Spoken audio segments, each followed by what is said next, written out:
cottage next to a 1920s apartment building next to a brand new condo. I mean, part of what makes the architecture so interesting is the fact that it's so very diverse.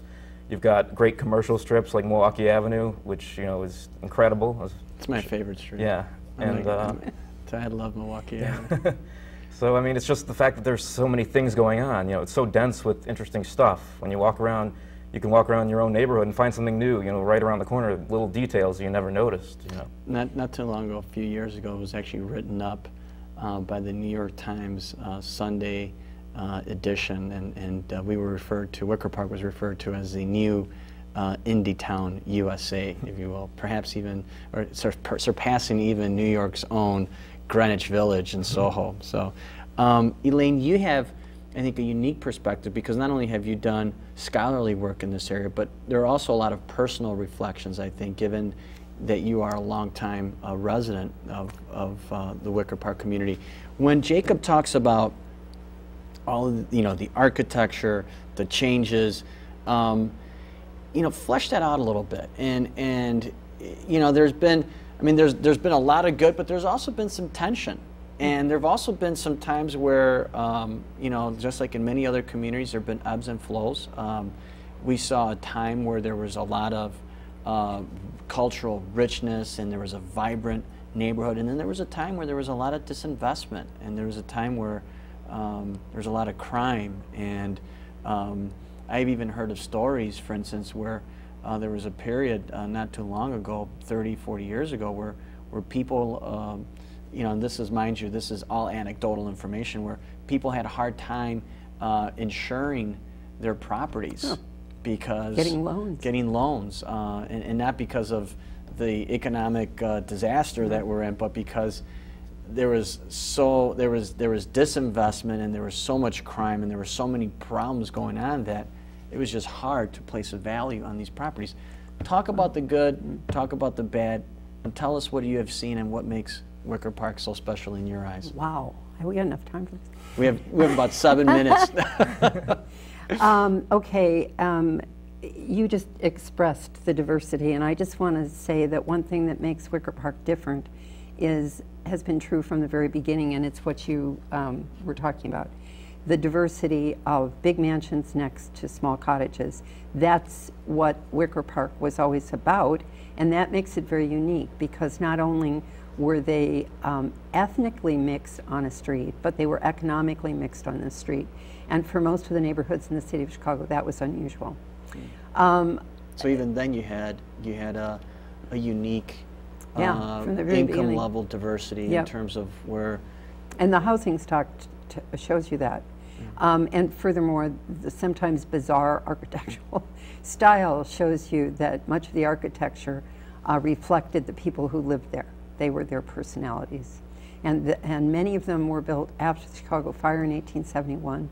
And then the World's Fair was coming, and the people wanted to be able, they took photographs, and they were able to say to their families in Europe, look at me.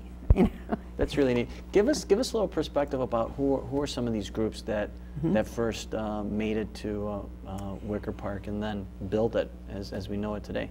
The Germans and the Norwegians were the original ones that started coming up Milwaukee Avenue. There was an enclave of Irish that came with the first industry, which was the Rolling Mill Steelworks, Cortland and Armitage, if I didn't say 1857, 1857. And then that was followed by the Jews and the Poles. Now the Poles were down south of us a little bit because of St. Stanislaus. So there were, and some of them went up Ashland Avenue because they also worked at the Rolling Mill Steelworks. And then they sort of infiltrated. Excuse me. And then after that, it became Hispanics. I actually moved there in 1976. And there were packs of wild dogs in the streets and our gardens and gunshots going overhead. Other than that, Mrs. Lincoln, hey, the theater was terrific. And it was an absolute mix of people at that point. At that point, there were some African Americans, more Hispanics, but part of what saved a lot of the big buildings were the Poles, because they hunkered down, they turned big mansions into rooming houses. So there was a sink in every room. Small apartments. Right. My home was owned by Association House from 1939 till we bought it in 1976. And a lot of other people kept their homes, but it was a scary time.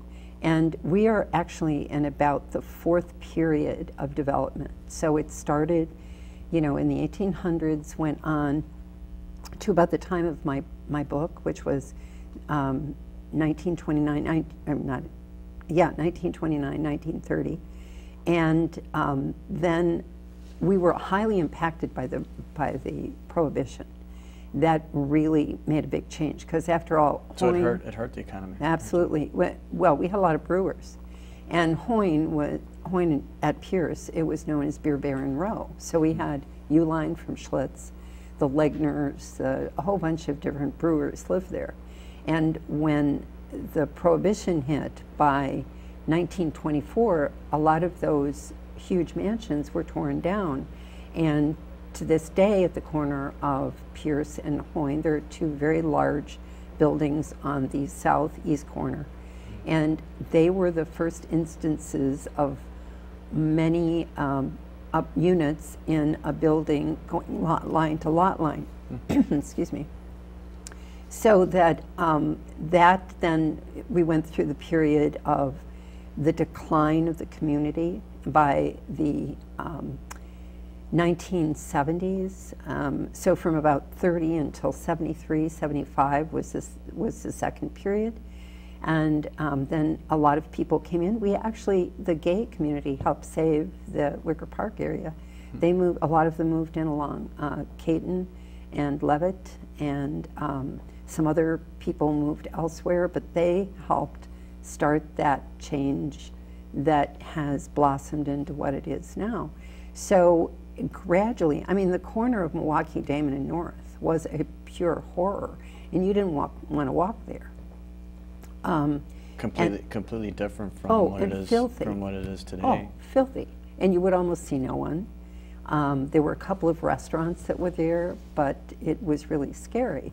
And then it gradually started coming back, and you'd see, you know, a little boutique restaurant here, a little something else somewhere else, and then it started blossoming. And now, thanks to Alderman Flores, actually was the name, we have 2 historic landmark districts. We got the one before Alderman Flores, of course. But the other one, Milwaukee Avenue, thank you very much, Alderman. We were so pleased to get that. But, you know, and I think we're running out of time, unfortunately. We probably need another show to bring the both of you back on and talk a little bit more about this. But in closing, I mean, I think what you hit on, what the both of you hit on, is also the people, though, right? And then in the end of the day, while communities will face challenges, it's the people who live in these communities who make the difference, who will band together. The one thing that we didn't get a chance to talk about is also the rich history that Westtown has with all the social service agencies.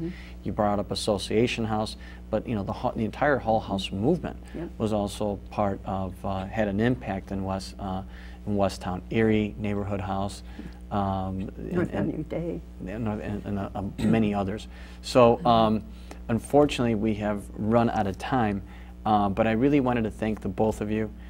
We are going to have another program, because I really feel like there was a lot more that we could have talked about, and we just simply ran out of time. But thank you so much for being on the show. Before we get up in closing, again, www.forgottenchicago.com and www.oururbantimes.com. Visit both sites. If you want to learn about Wicker Park, the Westtown area, highly encourage you to visit our community. It's a great place to eat, shop, go to a play, listen to live music. We have galleries, we have great architecture, and we have some wonderful people who will give you some wonderful tours to learn more about